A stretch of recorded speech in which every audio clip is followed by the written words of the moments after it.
সরসা এত সামনে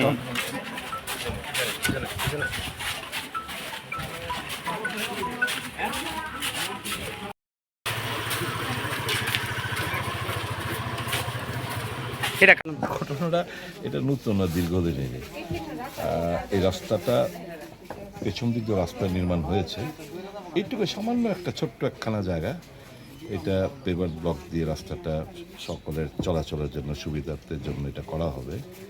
তো এই যে বাড়ির যিনি মালকিন বলবো, শ্রীমতী সীমা দাস, ও অবজেকশন দেয় যে ওর রাস্তা নাকি, মানে ওর বাড়ির জায়গা নাকি রাস্তার মধ্যে আছে।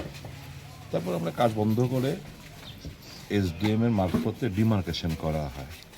ডিমার্কেশনে দেখা গেছে যে এক্সিস্টিং যে রাস্তা কতটা ফুট, প্রায় 10 ফুট আরও ওর বাড়ি ভাঙা পড়ে, মানে জায়গা দখল করে রেখেছে। তো আমরা এরও এসডিএম ডিমার্কেশনের রিপোর্ট মিউনিসিপ্যালিটির কাছে পাঠিয়েছে ফর ডিমোলিশিং এবং সরকারি জায়গাটা উদ্ধার করার জন্য। তো এক্সিস্টিং আমাদের বক্তব্য ঠিক আছে, যখন রাস্তা প্রশস্ত করা হবে তখন প্রয়োজন হয় এটাকে আরও পরবর্তী সময় কাজ করা যাবে।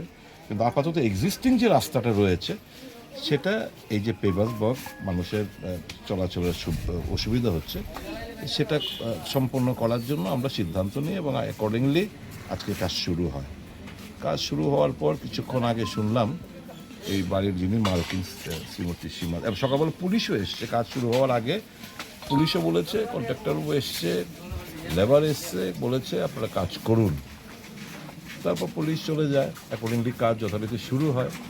কিছুক্ষণ বাদে ধরুন এখন থেকে প্রায় ঘন্টা দেড় দুয়েক হবে, দুপুরবেলা শ্রীমতী সীমা দাস আর একটা ছেলেকে নিয়ে এসে, সে আবার আইটি ভবনে, শ্রমিক দেবনাথে আইটি ভবনে চাকরিও করে। বাবার নাম মানিক দেবনাথ, নোয়াগাঁও শীতলাবাড়ির ওখানে বাড়ি।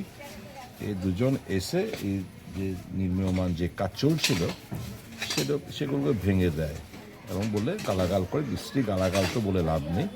তারপর বলে হুমকি দেয় এই কাজ যেন না হয়। খবরটা আমি যখন শুনি তারপর আমরা এলাম, আমি কন্ট্রাক্টরে আবার বললাম কোনো লোকসান হয়েছে এবং সরকারি কাজে বাধা, এগুলো তো বিধায়ক এলাকা উন্নয়ন প্রকল্প মানে তো সরকারি কাজ, আমাদের হচ্ছে সুপারিশ করা, এসডিএম থেকে ফান্ড রিলিজ হয়, মানে এটা টেন্ডারিং হয়, যারা পায় ওরা কাজ করে। তো কাজটা দীর্ঘদিন আগেই পেয়েছিল, ইউটিলাইজেশন সার্টিফিকেট দিতে পারছে না, পরের কিস্তি টাকা আটকে যাবে, আর অন্যান্য জায়গায় যে ছোটোখাটো কাজগুলো সেগুলো সম্পন্ন করতে হবে। এই কাজটা স্বাভাবিকভাবে এটা কাজটা সম্পন্ন করা দরকার।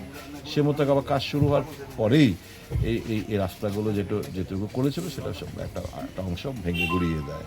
আবার পুলিশ এসেছিল, পুলিশ বোধহয় এলাকাবাসীকে বলে গেছে আপনারা রিটেন কমপ্লেন দিন, আমরা প্রয়োজনীয় ব্যবস্থা নেব। তো আমি অনুরোধ করব, ভদ্রমহিলা এখন বাড়িতে নেই, আমি ভেবেছিলাম ওনার সঙ্গে কথা বলবো এসে, তো যাই হোক উনি নেই বাড়িতে। আমি আপনাদের মাধ্যমে ওনার কাছে আমি এতটুকু আবেদন করতে চাই যে পাড়ার মধ্যে থাকতে গেলে 10কে নিয়ে চলতে হয়। সকলের সুবিধা অসুবিধা পাড়া প্রতিবেশীরাই সকলে মিলে এটাকে মোচন করে। এখানে মানুষ অসুবিধার মধ্যে সম্মুখীন, তো এটা সরকারি জায়গা, সরকারি রাস্তা, এটার মধ্যে কাজ হবে, আপনি বাধা কেন দেবেন? আমার অনুরোধ থাকবে ওনার প্রতি, উনি যেন এরকম কাজ না করেন, কাজটা সম্পন্ন করতে দিন। প্রয়োজনে আপনি আইনের ব্যবস্থা নিন। আপনার যদি কোনো জায়গা যদি এই থেকে থাকে, ডিমার্কেশন রিপোর্টের 10 ফুট জায়গা আপনি দখল করে রেখেছেন, আমরা সেটা নিয়ে বলছি না, এবং না যে আপনার বেড়া আমরা ভেঙে দিচ্ছি, এখন যেটুকু রাস্তাতে সেটুকু আপনি কাজ করতে দেবেন না, এটা তো কিসের, মানে ভালো লক্ষণ নয়। নিশ্চয়ই আপনার কোনো না কোনো একটা ফলস ইলিউশনে আছেন, হয়তোবা আমি জানি না উনি কোনো দল, আমি দল কে কী করেন সেটাও আমি বিবেচনার মধ্যে আনতে চাই না। সকলের কাজ হবে, সকল মানুষ হাঁটবে, উনিও হাঁটবেন, ওনারও কাজ লাগবে। তো এরকম বাধা বিঘ্ন সৃষ্টি করা, এটা তো মানে এটা আইন নিজের হাতে নিচ্ছে না, এটা তো বেআইনি কাজ করছেন, এ থেকে বিরত থাকবেন, এতটুকু প্রত্যাশা রাখবো। আর পুলিশকে বলবো যে কমপ্লেন যাওয়ার পর যেন তুরন্ত অ্যাক্ট করে। আচ্ছা স্যার,